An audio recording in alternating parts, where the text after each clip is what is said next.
back a few days. We all opened up some Christmas presents if we were fortunate enough to on Christmas Day. Maybe it was a gadget you're never going to use. There's no such thing if it's me. Or a jumper that doesn't fit. That probably is me. And it's a gift you probably just don't want. So you want to return it, you want to exchange it.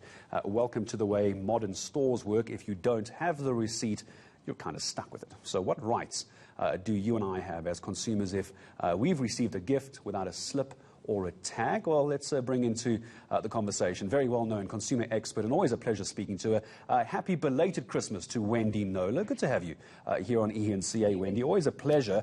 The problem is, these days, is that if you're giving someone a gift, you don't want them to know actually how little you spent on the gift, if we're being honest. So we keep the slip. They don't like the gift. They're stuck with it. What can they do without offending the gift giver in this case? Well, the first thing to say is that if you or anyone else gets a product that is not defective, so it's perfectly functional and fit for purpose, but you just don't like it, you don't have any right of return at all, not an automatic legal right anyway. So the Consumer Protection Act only covers the return of defective goods. So that's the first thing, is to go back a step pre-Christmas, if you're buying someone a gift, is to find out what the returns policy is. And don't just stop at, can I return this, or can they return it if they don't like it? And the answer is yes. You're thinking, oh, great, they can get their money back. And the store actually means we'll do an exchange or some kind of credit. So you get the situation Christmas and every other time of the year where people believe that they are entitled to return anything, defective or not, and get their money back. And that's not actually legally the case. So find out what the returns policy is, and then the old gift certificates. So you can put the slip in there, the amount's not revealed, and they can return it with that proof of purchase and get their money back. If something is defective, of course, you've got 6 months to return it for your choice of a refund, replacement, or repair. And that's where the confusion comes in. 10 years almost since we got the Act, people still think they don't differentiate between a defective return and a non-defective return. And if I could wave my wand and get that message across to the nation, that would be brilliant. But until then, we're stuck with this confusion, I'm afraid. Oh, there is a lot of confusion, but as you were talking about it, I mean, I've returned 1 or 2 items before, and I've read the 90 pages of return conditions, the original packaging, it can't be opened, it can't have been used, etc., within 7 days, and so on and so forth, including a blood donation to return something. But some stores, if you return the item in its original packaging, they're very happy to exchange it, whether it's defective or whether you just don't like it. Other stores say you simply cannot return it, Wendy, unless it's defective. And I suppose maybe with your magic wand, that is perhaps where there's some confusion. There doesn't seem to be a blanket regulation across all kinds of stores. So it is confusing for us, isn't it? It is very confusing because if an item is not defective, as we said, so-called change of heart or don't like my Christmas present scenario, it is completely up to the store, completely voluntary what they do, because they don't have to take it back at all, remember. So anything they do that involves taking it back is entirely up to them, their terms and conditions. And some stores are really, really strict about their policies and others not. So one very well-known brand, a national clothing retailer that's based overseas, their head office, they have you bring it back, you can bring it back up to 30 days after you bought it, and you must have your slip, you must have your proof of purchase.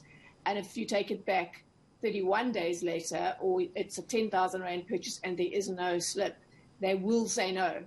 Every manager in the stores around the country knows this and has no wriggle room. And I get streams of emails from people saying it's not fair and whatever, but I can't do anything because legally that store doesn't have to take it back at all because it is not defective. So the confusion comes in because different stores have different voluntary policies around non-defective returns, some extremely consumer-friendly and others absolutely not, as in we're not taking it back at all. And a lot of the very high-end boutiques, actually, in the flashy malls, very expensive merchandise, they often are the least flexible on the return of non-defective goods, ironically.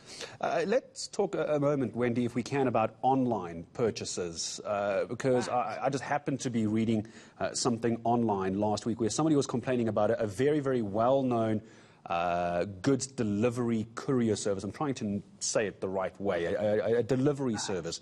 And the company, the courier service, is not responsible for the condition of the product. It is the store where it was picked up. That store then took more than 7 days. There was something wrong with the product.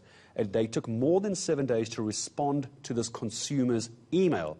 In that time, the return policy had lapsed, and the store is now refusing to come and collect the product and return it. What happens now in the world of online shopping? Because it does become a bit more complicated, doesn't it? Yes, thank you for that question. I'm going to start with the fact that I should have mentioned in my earlier response that if you buy something online, that's the one time, apart from direct marketing, but I won't go into those waters, when you do have a cooling off period to say, I don't like it, because you haven't had the benefit of seeing the product, trying it on, touchy-feely, all of that. So if it's still in a resaleable condition, you do have the right to log a return within 7 days. They can make you pay for the return, but you do get your money back. So there doesn't have to be a problem with the product. You simply get to say, I don't like it, I don't want it anymore, I got 2 of them for Christmas or whatever, and send it back. As for, if it's now defective and you want to return it, it doesn't matter. The Consumer Protection Act doesn't say how long you would, the courier company, for example, would have to uplift the item. But if you log a return, if you log a complaint about a defective issue with the product, within 6 months, never mind 7 days, you have the right of return, and you can choose a refund if that's the case. They can have the product assessed, and that can take a while just to rule out user abuse. But forget this 7 days, 30 days things. If it's defective, the Act gives you up to 6 months to return it for your choice of refund, repair, or replacement. You see, it gets quite complicated. It does, but that's some fantastic advice. I think because a lot of people would have done a lot more online shopping this year, obviously because of COVID-19. Wendy, I'm going to say thank you. It's always a pleasure speaking to you. Just make sense of all these little complicated things that throw us off, us mere mortals running around the stores. Wendy Knowler, consumer writer, consumer expert here on ENC.